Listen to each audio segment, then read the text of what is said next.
চট্টগ্রাম, বরিশাল ও সিলেটের আঞ্চলিক ক্রিকেট সংস্থা ভেঙে দিয়েছে বিসিবি। নতুন করে কাউন্সিলর মনোনয়ন নিয়ে কাজও শুরু হয়েছে। ৩ সদস্যের নির্বাচন কমিশন গঠনের সিদ্ধান্ত হয়েছে বোর্ডের সভায়। নির্বাচিত সভাপতি হলে দারুণ সব কাজে আমূল পরিবর্তনের প্রতিশ্রুতি দিয়েছেন তামিম ইকবাল। বিসিবির গুরুত্বপূর্ণ সভা শেষ করেই মাঠে তামিম। সভাপতির দায়িত্ব পেয়ে চরম ব্যস্ত, নানা কাজের প্রশংসাও পাচ্ছেন। আবার ক্যাপ্টেন্স কার্ড দেওয়ার পর ক্রিকেটারদের ভাগ করে ফেলার সমালোচনাও শুনতে হয়েছে। অবশেষে সমাধান বের করেছেন তামিম। মিরপুর স্টেডিয়ামে হতে যাচ্ছে লাউঞ্জ। যারা রিপ্রেজেন্ট করেছেন তাদের জন্য একটা ফিক্সড জায়গা হয়ে গেল। ওনারা আসবেন, ওনারা এসে ওনাদের দলকে সাপোর্ট করবেন, খেলা দেখবেন। মাঝে মাঝে যখন খেলা থাকবে না তখন এসে এখানে গল্প করবেন, কফি খাবেন, ব্যালকনিতে বসবেন, মাঠের ভিউ এনজয় করবেন। দারুণ এই কাজের অগ্রগতি তুলে ধরার সাথে তামিম জানান নির্বাচনী কাজের অগ্রগতিও। নির্বাচনে সভাপতি হতে পারলে আরও অনেক কাজ করতে চান। অ্যাডক কমিটি থাকতে করতে পারবো না কিনা এটা জানি না, বাট আশা করি যদি ইলেক্টেড হয়ে আসি ভবিষ্যতে, সামনে তো ইলেকশন, আজকে তো ইলেকশনের আপনারা কিছুক্ষণ পর জানতে পারবেন মিডিয়া রিলিজের মাধ্যমে। ইলেকশনের প্রক্রিয়াটাও আমরা আজকের দিন থেকে শুরু করে দিয়েছি। আজকে আমরা ডিসিশন নিয়েছি। এর আগে বিসিবির সভা হয় প্রায় 2 ঘন্টা। সেখান থেকে 3টা সিদ্ধান্ত এসেছে। চট্টগ্রাম, বরিশাল ও সিলেটের আন্তর্জাতিক ক্রিকেটের কমিটি ভেঙে দেওয়া হয়েছে। নতুন করে কাউন্সিলর ঠিক করার প্রক্রিয়া শুরু হয়েছে। আর 3 সদস্যের নির্বাচন কমিশন গঠনের অনুমোদন দেওয়া হয়েছে। ড্রিঙ্কস ও বেভারেজ স্পন্সর কোকাকোলার সাথে নতুন করে চুক্তি করেছে বিসিবি। আরও 2 বছর থাকছে কোকাকোলা।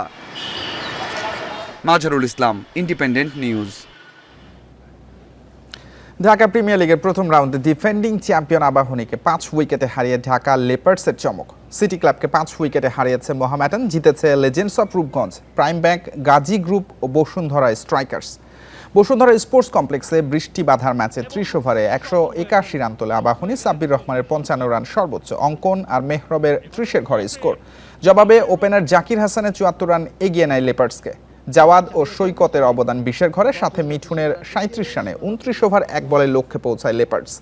বিকেএসপিতে মোহামেডানের বিপক্ষে 37 ওভারে 9 উইকেটে 194 রান করে সিটি ক্লাব। নাইম আহমেদ নেন 4 উইকেট। দীর্ঘ সময় পর প্রত্যাবর্তনে বিজয়ের 80 রান মোহামেডানকে জিতিয়েছে। হৃদয় আর ইয়াসিরের 30-এর ঘরের রান।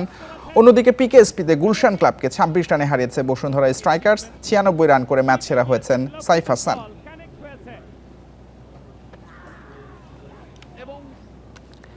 মাঠে দর্শকদের সুবিধার খোঁজ নিতে গিয়ে পরিচ্ছন্নতা কর্মীদের ন্যায্য মজুরি না পাওয়ার প্রমাণ পেয়েছেন বিসিবি অ্যাডহক কমিটি প্রধান তামিম ইকবাল। একজন কর্মীর জন্য দৈনিক 650 টাকা বরাদ্দ থাকলেও তারা পান অর্ধেকের কম।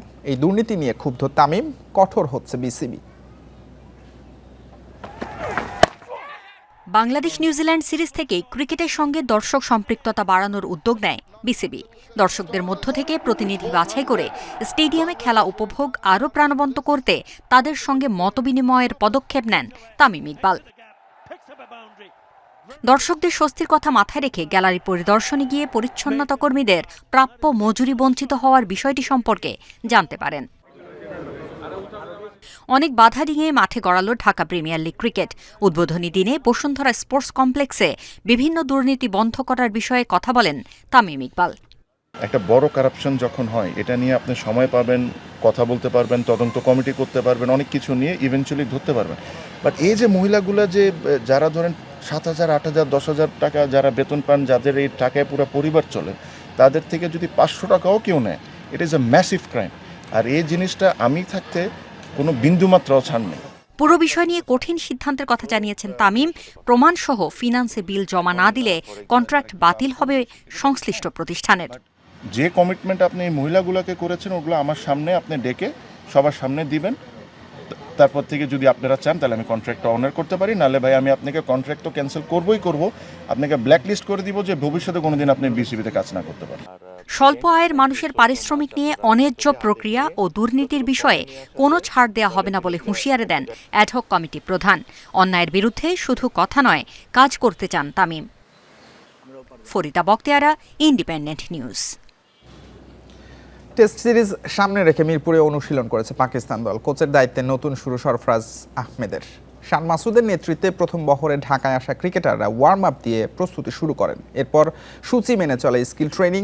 শাহিন আফ্রিদি, রিজওয়ান, সালমান আক্কাদের সঙ্গে দলে 4 নতুন মুখ: আমাদ বাট, আবদুল্লাহ ফজল, আজান আওয়াইস ও গাজী ঘড়ি। অভিজ্ঞ আর তরুণদের নিয়ে 16 সদস্যের স্কোয়াডের প্রথম বহর শুরু করেছে প্রস্তুতি। পিএসএল ফাইনাল ম্যাচ খেলা বাবর আজম সহ বাঙ্কিরা পৌঁছাবেন আজ।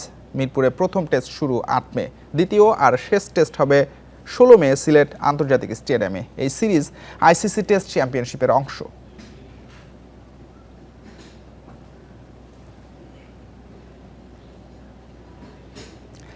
জাতীয় ফুটবল দলের কোচ চূড়ান্ত হবে 3 দিনের মধ্যে। বাফুফের সংক্ষিপ্ত তালিকায় এখন 10 জন। সাক্ষাৎকার পর্বের পর সিদ্ধান্ত নেওয়া হবে, জানিয়েছেন ন্যাশনাল টিমস কমিটির সদস্য আমিরুল ইসলাম বাবু। হেড কোচ নিয়োগের পর তার পছন্দ মতো বাকি কোচিং স্টাফ ঠিক করতে চায় ফেডারেশন। ফিফা কংগ্রেস থেকে ফিরেছেন, পরদিনই বাফুফের জরুরি সভায় তাবিদ আউয়াল। দ্রুতই জাতীয় দলের কোচ নিয়োগের চেষ্টা ফেডারেশনের। 4 সদস্যের কমিটি লম্বা তালিকা 22 জনে নামিয়ে আনে। সেটা নিয়েই সভাপতির সঙ্গে কর্তাদের আলোচনা। ব্রাজিলের অলিম্পিক জয়ী রোজারিও মিকেল, ওয়েলসের কোলম্যান, জার্মানির স্টর্কের মতো কোচ আবেদন করেছেন। তবে হাই প্রোফাইল কোচের জন্য চাই বড় বাজেট। বাফুফে সব দিক ভেবে কার্যকর কাউকে নিতে চাইছে। সোমবার দীর্ঘ আলোচনার পর 22 জনের তালিকা 10-এ নেমে এসেছে। সেখানে কারা আছেন খোলাসা করেনি বাফুফে। আমরা প্রতিটা সিবি আমরা অক্ষরে অক্ষরে আমরা দেখেছি এবং এটার মধ্যে থেকে সবচেয়ে শর্ট করে আমরা 10 জনকে সিলেক্ট করেছি। এই 10 জনের থেকে আগামী 3 দিনের মধ্যে আমরা কাকে কোচ সিলেকশন করব সেটা আমরা কনফার্ম করে ফেলব। 10 জনের সাক্ষাৎকার পর্বের পর সিদ্ধান্ত নিবে বাফুফে। 3 দিনের মধ্যেই কোচ চূড়ান্তের কথা জানানো হয়েছে। কোচের সঙ্গে আমরা কথা বলে যেই কোচটাকে আমরা সিলেকশন করব সেই কোচের সাথে আলাপ করে তার যদি কোনো প্যানেল থাকে, তার যদি কোনো পছন্দনীয় গোলকিপিং কোচ, ফিটনেস কোচ, এই ধরনের কোনো কিছু যদি থেকে থাকে সেটাকে আমরা প্রাধান্য দিব। মালদ্বীপের 4 জাতি টুর্নামেন্টে অনূর্ধ্ব 23 দল পাঠানোর পরিকল্পনা ছিল, যার দায়িত্বে মারুফুল হক। তবে সিদ্ধান্তে কিছুটা পরিবর্তন এসেছে। দ্বিতীয় সারির জাতীয় দল যাবে মালদ্বীপে।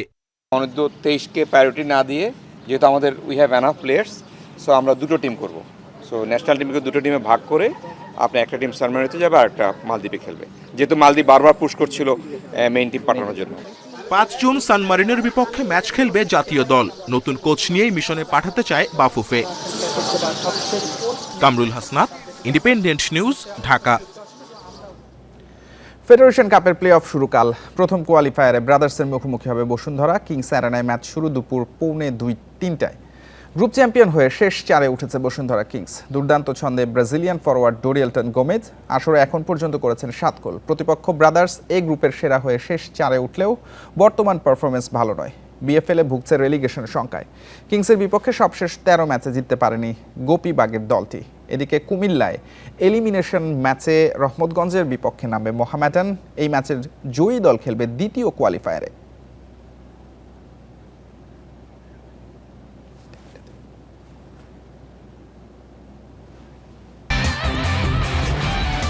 এই ছিল যত খেলায়। ইন্ডিপেন্ডেন্ট টেলিভিশনের সব খবর বিস্তারিত জানতে চোখ রাখুন ফেসবুক, ইউটিউব এবং এক্সে। আমন্ত্রণ পরের আয়োজন।